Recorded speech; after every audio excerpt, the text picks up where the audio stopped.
एक अरसा हो गया सादिक से शादी किए, और मैंने तुम्हें हमेशा अपनी बहनों की तरह चाहा नुसरत। मैंने तुमसे कभी ये नहीं कहा कि उस घर पर मेरा हक है, और ना ही तुम्हें दस्तबरदार होने का कहा मैंने। सही कह रही हूं?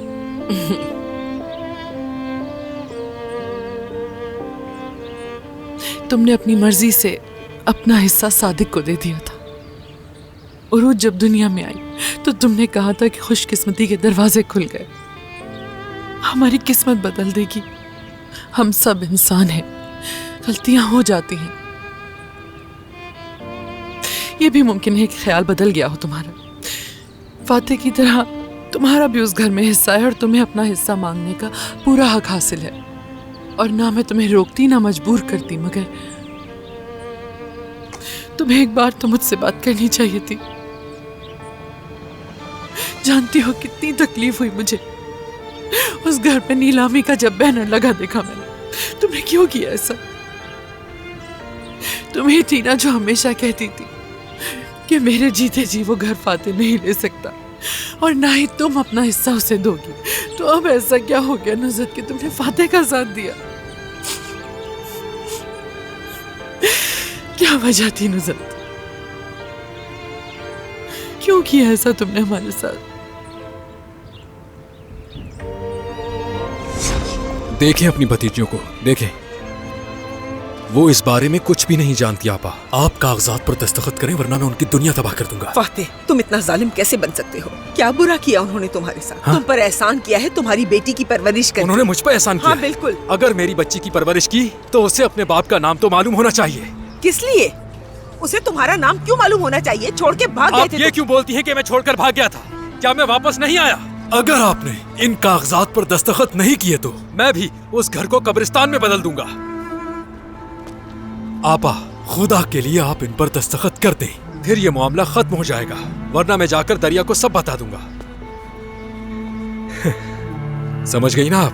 हाँ? क्या आपको लगता है कि मैं नहीं जानता? मेरी बेटी दरिया, देखें, मेरे पास वकील है और ऐसे में मजबूत हूँ। मुकदमात खुल जाते हैं और उसके बाद क्या होगा ये बात आप अच्छे से जानती हैं।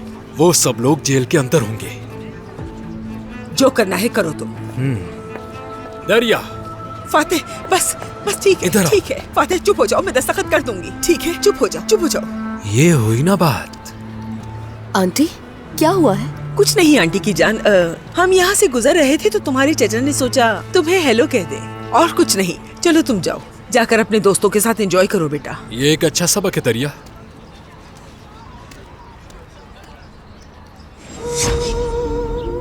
तुम जो कह रही हो वो ठीक है नसरीन, लेकिन वो मेरा भाई है, अपना हिस्सा चाहता है। उसे उसका हिस्सा लेने के लिए ना तुम और ना मैं रोक सकती हूँ। बिक जाना चाहिए घर, और उससे जो पैसे मिलेंगे उससे वो घर खरीदेगा। तो वो किसी का घर बर्बाद करके अपना घर बनाएगा। तुम्हारा घर बर्बाद क्यों होगा नसरीन? उस घर को बेच के जो रकम मिलेगी उससे तुम 2 कमरों का फ्लैट खरीद सकती हो, और मैं भी अपनी रकम भाई को दे दूंगी। उस घर में रहना अब इतना जरूरी भी तो नहीं है ना। वो घर सिर्फ एक घर नहीं है नुसरत, यादें जुड़ी हुई हैं उस घर से हमारी। चाहे वो घर कितना ही पुराना हो जाए, चाहे समंदर की हवा उस घर को कितना ही नम क्यों ना कर दे, चाहे वहां के दरो दीवार खस्ता होके गिरने क्यों ना लग जाए, फिर भी हमारे लिए वो बहुत कीमती है।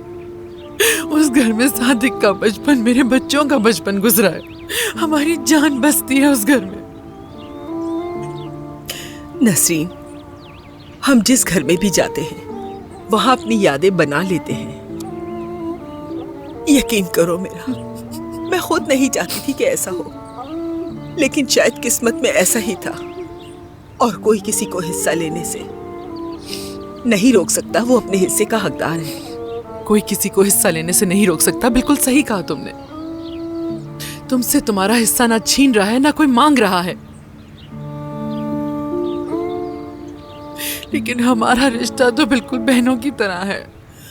मैंने अपनी जिंदगी की तमाम खुशियां, मुश्किलात, परेशानियां और उम्मीदें तुम्हारे साथ शेयर की हैं नुसरत। तुम मेरे साथ ऐसा कैसे कर सकती हो नुसरत?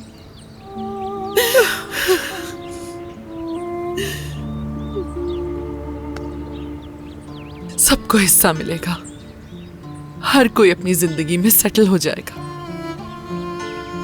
लेकिन हम शायद कभी एक दूसरे को ना देख पाए। कभी नहीं नुसरत।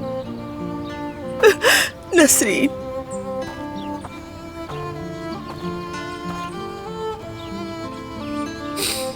तुमसे ये उम्मीद नहीं थी मुझे।